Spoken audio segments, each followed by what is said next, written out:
Hi, I'm Mike Rizzuto, And I'm Gary Foley. and we're here to demonstrate for you today what wardriving is.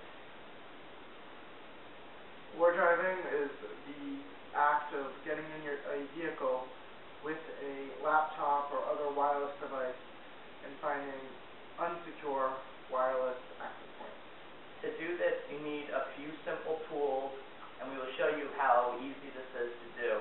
It also ties to war chalking, which is when someone finds a Wi-Fi, they draw a symbol, which we will show later, which is an kind of like two half circles for an open, a circle for a closed one, and then a circle with a W showing it's secured. And these are usually spray painted in front with the building inSSIDer. We also will show one of the tools we will be using is the Alpha wireless adapter. It's the US036H. The reason why we chose this adapter is for it can do packet sniffing and all that fun stuff. It has a high gain 5 decibel antenna, and it produces a watt of transmitting power, so it has a really far distance. We also can use a cantenna, which Gary will explain. A cantenna is an antenna that is pretty much made out of a can or other metal container that can amplify a wireless signal, allowing you to access wireless access points from up to miles away. So, and the software we will use is a program called inSSIDer, as NetStumbler does not work in Windows 7. A website called wiggle.net, which what it does is it maps out any Wi-Fi area, like any access point at an address, and it's on a map for any location pretty much. When you will see us next in a few minutes, when we're going to drive around.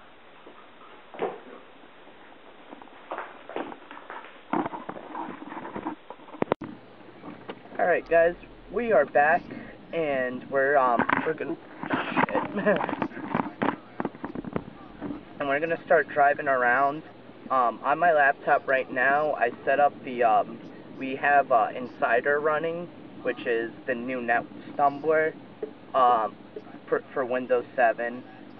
We're driving around, and on my laptop it displays pretty much the inSSIDer, which is the network name, the channel that it's on, the security, the speed, and the strength, like in decibels.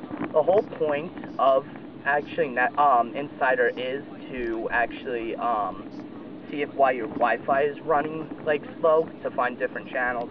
But we're using it in a little different way. I'm seeing a few unsecured, like a net here. I see a lot of WEP connections, a few WPAs. If you do use inSSIDer and you see like an RSNA CC for encryption, that's actually WPA2, which is the best encryption right now. And pretty much Gary's going to talk about why you should use WPA2 at least, and what other measures you can do to avoid this for somebody, you know, that's going to do something like this, because these people do this besides with CAN antennas. You would want to use WAP2 encryption because it is, at this current time, the most secure encryption algorithm for a wireless network. The other things you'd want to do is possibly shut off your SSID. That doesn't really add much more security, except it does discourage people who don't know as much as they think they know about hacking a wireless network. Oh no, when you can, right there. If you when people are looking for networks, if you have the SSID off, people who are just searching around won't see your network necessarily as easily as other networks, and obviously they're going to choose the most convenient network to hack. They have an easier one to get to. They're not going to spend more time trying to find your network that you have shut the SSID off. What's also nice too is when you can do on commercial APs, not so much the home user ones like your Linksys one. And make a left right here. What's nice is you could actually do static IPs, so you can disable broadcasting, put the SSID in, and then put the IP address in, and then you just do that once, and every time it's there. With this also, this demonstration that we're showing you, you can, this is also pretty much what people do at public Wi-Fi's too, like go to a Starbucks, a Borders, you know, any, a hotel, airport, and we're showing you what people pretty much do there, except we're physically driving around, which is pretty funny actually. Gary's going to talk about what programs we're going to actually show you in a bit, for what we could use for gathering data and zipping and looking at network shares on someone to see if they have their folders open. We used a couple of different programs to actually search through data on the network. Like, refresh my memory, what were they? Oh, we used Kane Enable. Kane was how we actually brought up people's IP addresses and what sites they were looking on. It helped by allowing us to see their data, their network traffic, by making our computer look like the router. So all data came through our computer. That was. And we are back once again. Now I found an unsecured connection. It's 100V3F. So it's 100 Victor 3 Frank. And we're connected, and I started up Soft Perfect Network Scanner, which it shares for any network shares. This is kind of a boring location, not gonna lie, because there's about the router, my computer, and it looks like there was one other connection. Yeah, there was one other connection, and now I don't even see it, which kind of sucks. So we're doing that, and it pulls up. So that's what Network Scanner does.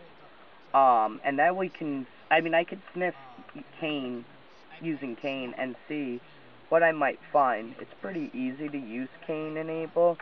So what you do is you scan pretty much the range of IP addresses and see what you find. And we've actually demonstrated this at the undisclosed campus location. Yeah, so we'll probably import that data. But the point of this really is to show that you could do this at any once you're in someone's Wi-Fi, you could do any of this. So so now in the program, I'm gonna start up our poisoning. You have to make sure APR is selected, and then you gotta click in the area, and you gotta choose. There's nothing even showing up, so this is like a bad example. But this is really, honestly, just to show you what you can do with the software. Gary, do you have anything to add?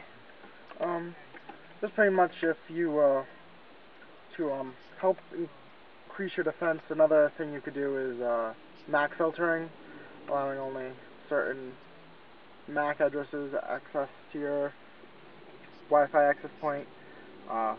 This isn't a complete fix, but it does, again, add another layer of protection, and the more layers you have, the more protected you are.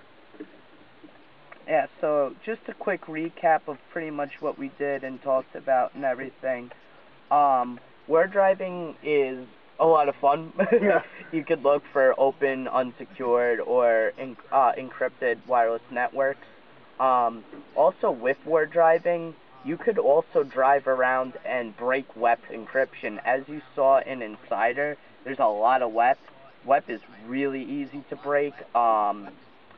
WPA is a little bit harder to break, but it's still doable. There's different tools you can use using a program called, an operating system Backtrack.